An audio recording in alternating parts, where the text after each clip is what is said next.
What about what's happening right now in Brazil, where protests are continuing over the legislature's vote to suspend President Dilma Rousseff and put her on trial? Now El Salvador has refused to recognize the new Brazilian government. And the Salvadoran president said Rousseff's ouster had, quote, the appearance of a coup d'etat. What's happening there? And what about the difference between, it looked like perhaps Bush saved Latin America simply by not focusing on it. It totally wrapped up in Iraq and Afghanistan. It looks like the Obama administration is paying a bit more attention. Well, I don't think it's just a matter of not paying attention.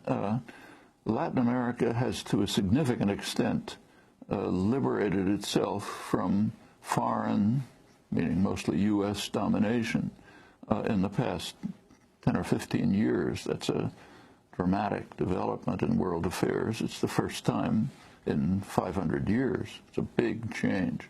So the so-called lack of attention is partly the fact that the U.S. is kind of being driven out of the hemisphere, less that it can do. It used to be able to overthrow governments, carry out coups at will, and so on. It tries. There have been three, maybe, depends how you count them, coup attempts this century.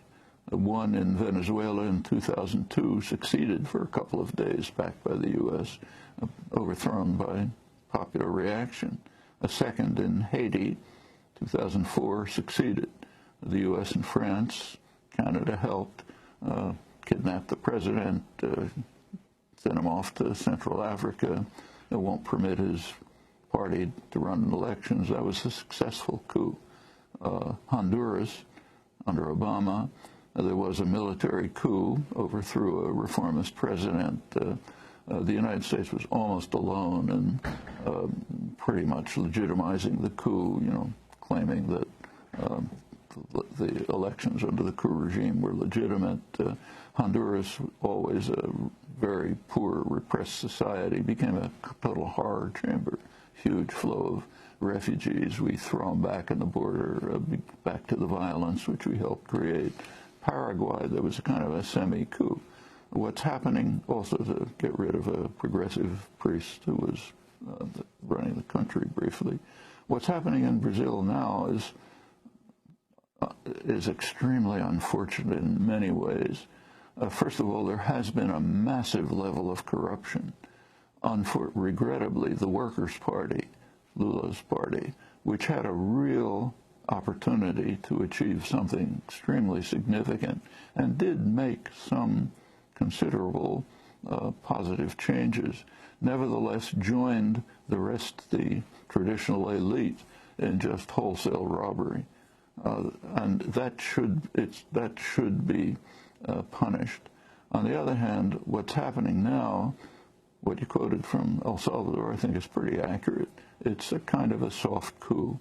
The elite detested the Workers' Party and is using this opportunity to get rid of the party that won the elections. They're not waiting for the elections, which they probably lose, but they want to get rid of it, exploiting an economic recession, which is serious, and the massive corruption that's been exposed. But as even the New York Times pointed out, Dilma Rousseff is maybe the one leading politician who hasn't stolen in order to benefit herself. She's being charged with manipulations in the budget, which are pretty standard in many countries, taking from one pocket and putting into another. Maybe it's a misdeed of some kind, but certainly doesn't justify impeachment.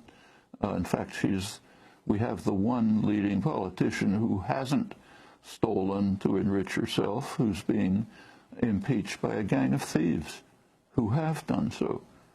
That does count as a kind of soft coup. I think that's correct.